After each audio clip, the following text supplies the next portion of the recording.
Hello everyone and welcome back to Whiskey Wednesday. Reviewing something today that we've not talked about in a very long time, and that is whiskey from Lakes Distillery over here in the UK.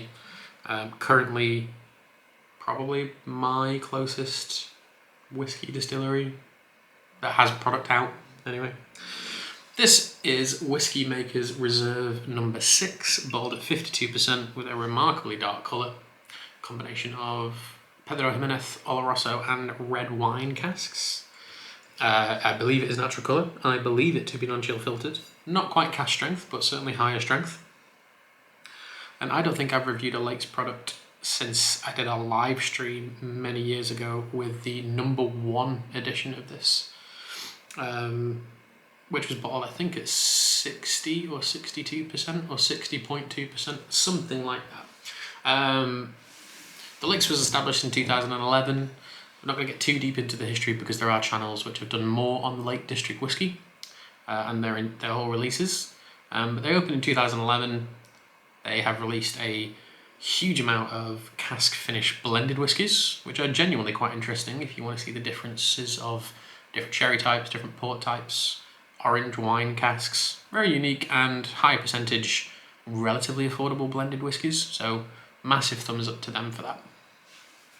And then in the last couple of years, probably the last 4 or 5 years, maybe 4, they have released a huge amount of single malt releases that have been within this range. So this is release number 6 of this. Release 1 and 2 were 60% and above. Releases 3, 4, 5, 6, possibly 7, which will be the last one in this range.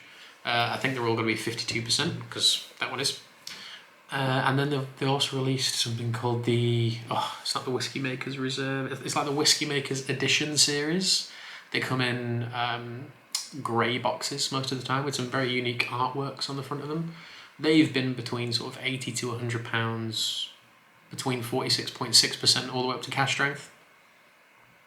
Hugely different cask selections, very different stories behind them. Some of those are worth a fortune now. And from talking to people who work for the Lakes Distillery, this style that we'll be trying right now is apparently the makeup for what will become their sort of house style. Now, their blends you can regularly buy, they're called the One. They have a standard release in the One, but they've never really had a standard release. Single malt, everything's been a limited edition product or a small batch product, and it's pretty much sold out every time. So that's quite good for them, really. But given competition from the Cotswold Distillery, the sort of rejigging of style at the English Whisky Company now, because they've got some really good whiskies in their standard lineup now, and the boxes look so much better. Loads of others, even brands like Filey Bay, who make a slightly different type of whiskey. It's not classic all pot still, it's pot still and column still, but really nice and summery either way. I'm just kind of waiting for the Lakes to do, hey, like, this is our standard single malt, this is the thing you'll be able to buy consistently. I'm waiting for that. Hopefully they do it, because why not? But their house style is always orientated around sherry, red wine, port, really fun, interesting cask types that even though they are famous within the whiskey industry, people still love them, rightly so. Now on the back of this label, the box was really badly damaged, so I don't have the box, sorry. It just says meticulously sourced Oloroso PX and red wine casks. Again, much like the rabbit hole video, if you go onto their website, the video we did last week, you can get a full breakdown of cask mash bill, casks, all that kind of thing.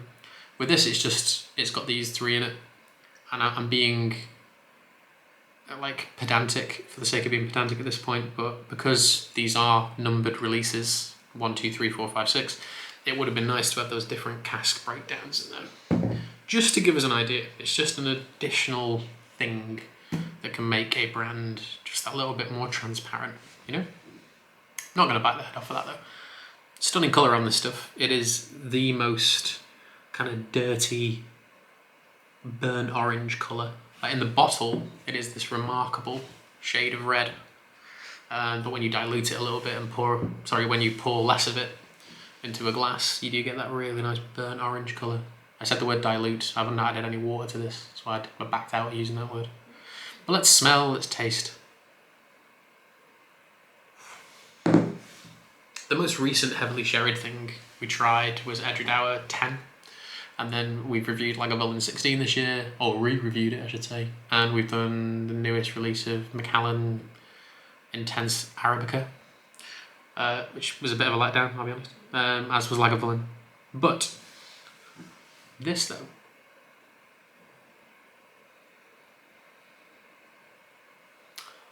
I don't know what it is about sherry wood in particular, in whatever percentage this has been mixed in with red wine, but there are these beautiful kind of Eastern spice notes to it. Like, it reminds me a lot of Chinese 5 spice. You've got those really sort of hotter, chilly, but fragrant smells mixed with brown sugar. And again with the wine, we don't know what kind of red wine it is. We don't know if it's French, if it's Argentinian, Chilean, Italian. You know, we've got no idea. It'd be interesting to know what kind of red wine it is, just to give you an idea of what flavour point it's adding. Because this is not a peated whiskey, but there's almost like an oak smokiness coming off it. It's like heavily charred casks. Some amazing kind of mentholy cherry notes. So even though it's got high ABV and it's a beautiful colour, and we expect it to be this rich, dark, Christmassy style of whiskey, there are some lighter, cleansing notes to it, and some deeper, darker, spicier, sweet notes too.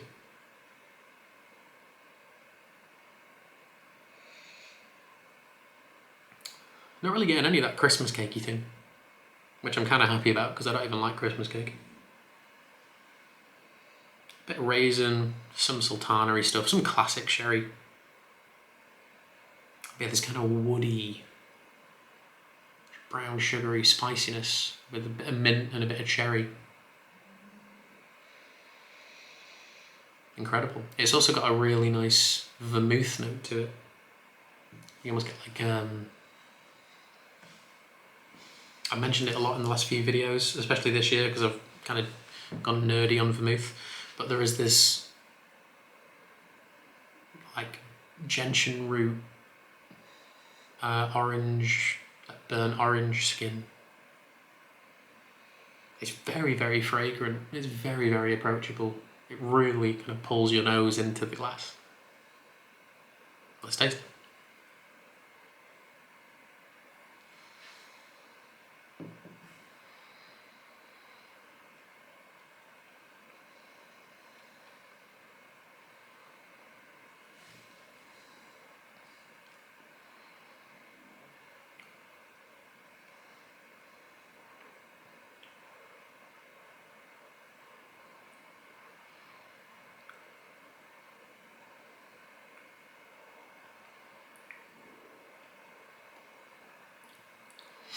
That replicates on the palate exactly what it smells like. You have this wonderful lead-in of dark oak. You can kind of taste the stain on it from red wine and sherry. These huge swathes of like very bitter dark chocolate, cherry, and like every type of cherry you can imagine. There's glacier cherry, there's morello cherry. There's loads more types of cherries, but I can only name 2. There's that smokiness again. Almost like a tannicness, which makes me think it's probably like a heavy red wine. Certainly one that leads a little bit smokier. Possibly something Italian. Maybe. That's delicious. It really is just a really good bottle of whiskey. Before I have another sip, price point is always important.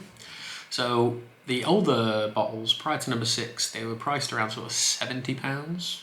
This one's a bit more expensive. This one comes in around sort of 80. That's 80. And I'm trying to think if you put this next to what would be its biggest rivals from all walks of whiskey life.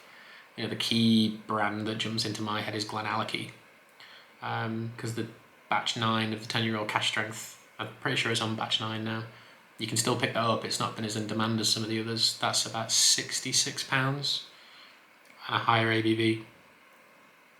Even Glenallachie 15, you can pick up for around sort of £60–65. The 12 about 45–48. So it's got some stiff competition from probably the most appraised sherry, newer sherry single malt whiskey.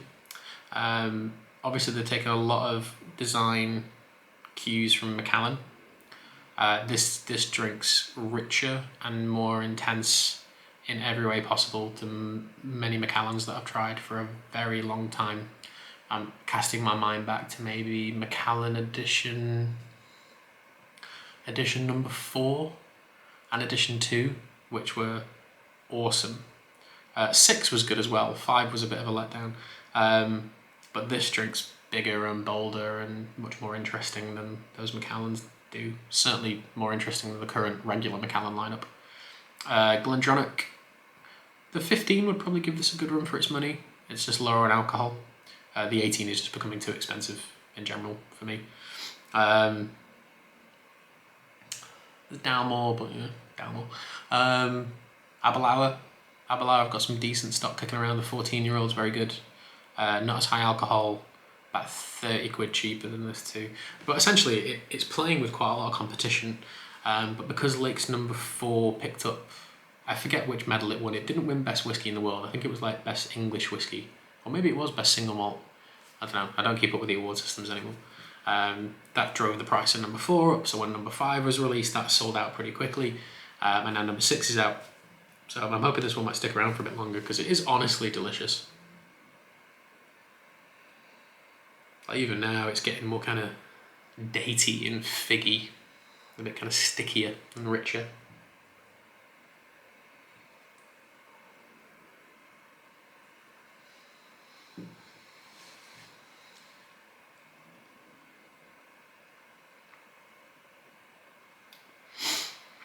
If this was a £60 to £65 bottle of whiskey,